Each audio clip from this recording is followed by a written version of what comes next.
Salut, c'est Jean-Christophe. Alors, on est du côté de Brest parce qu'il a fallu qu'on fasse des examens médicaux pour ma femme. On a fait une infiltration pour ses maux de tête. Et du coup, on a cherché à se loger sur la route. Donc, à Noël, on a eu une box, vous savez, les fameux coffrets Wonderbox. Et on a choisi un hôtel. Alors, je vous montre comment se passe le choix. Comment est-ce qu'on a fait nos choix? Et bien, finalement, on a choisi sur photo. Sur photo parce qu'on avait ici un environnement qui était vraiment vendeur. La baie, la mer, la vue. On s'est dit, ça va être super, 3 étoiles, allez, on réserve. Les autres, on voyait des chambres qui étaient plus ou moins bien décorées. Là, en fait, on ne voyait pas la chambre, on s'est dit, ce sera la surprise. Mais vu l'environnement, je pense que ça va être super. Donc, en fait, on se fait une gymnastique intellectuelle, on s'imagine des choses qui ne sont pas forcément la réalité d'ailleurs.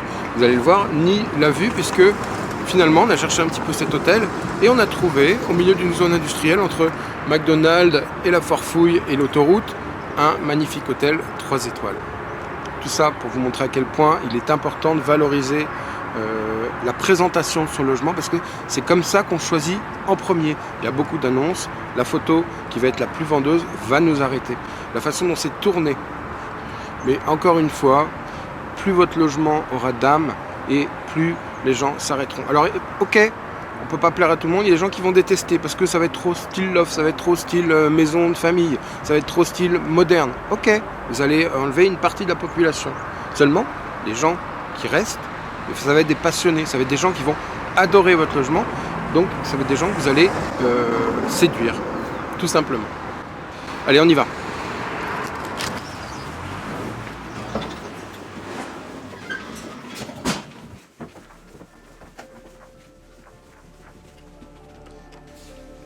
Alors nous voici dans cette fameuse chambre d'un hôtel 3 étoiles. Donc il y a des choses qui sont intéressantes dans cette chambre.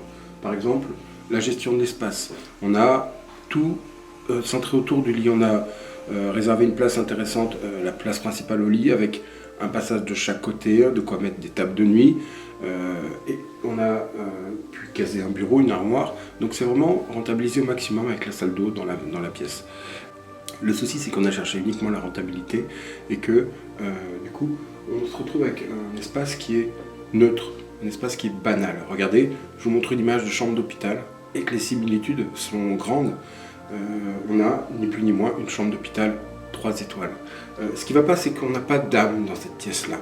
Le jaune, la couleur par excellence de ceux qui pensent plaire à tout le monde, une couleur qui va égayer la pièce, qui va illuminer la pièce, finalement, elle fait que la rendre banale à mourir.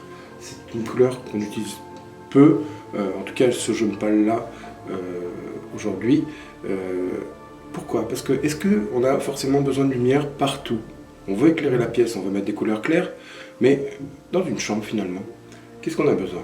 On a besoin de se retrouver dans une atmosphère qui va être chaleureuse, une atmosphère qui va être un peu un cocon, quelque chose où on va être un petit peu enfermé, comme dans une alcôve.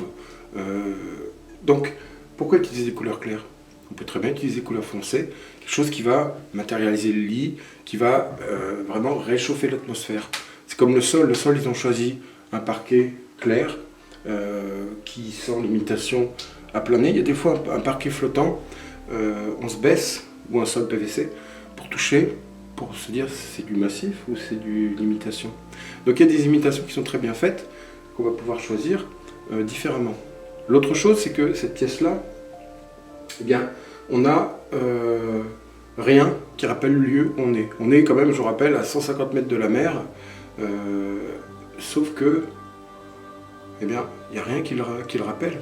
Regardez, on a un pauvre tableau là-bas, qui n'est pas à l'échelle, on pourrait avoir un grand tableau au-dessus de la tête de lit. Non, on a un petit tableau avec 3 coquelicots. Quel est le rapport? Comment est-ce qu'ils ont choisi la déco ici? Ils n'ont pas choisi finalement. Ils avaient certainement un catalogue de commandes et ils ont commandé leurs meubles comme on fait quand on commande pour un hôpital. Il n'y a pas d'âme dans cette pièce-là. Et c'est ce à quoi vous devez réussir à arriver, à nous donner une âme, raconter une histoire. On ne nous raconte rien ici, on ne voyage pas. C'est une chambre d'hôpital 3 étoiles. Voilà, si vous partagez cet avis, vous pouvez le dire dans les commentaires. En tout cas, à mon avis, personne n'est rentré dans cette chambre en disant « Waouh ». Alors on fait un petit tour, on regarde les maisons et je crois qu'on a trouvé la maison des 3 petits cochons.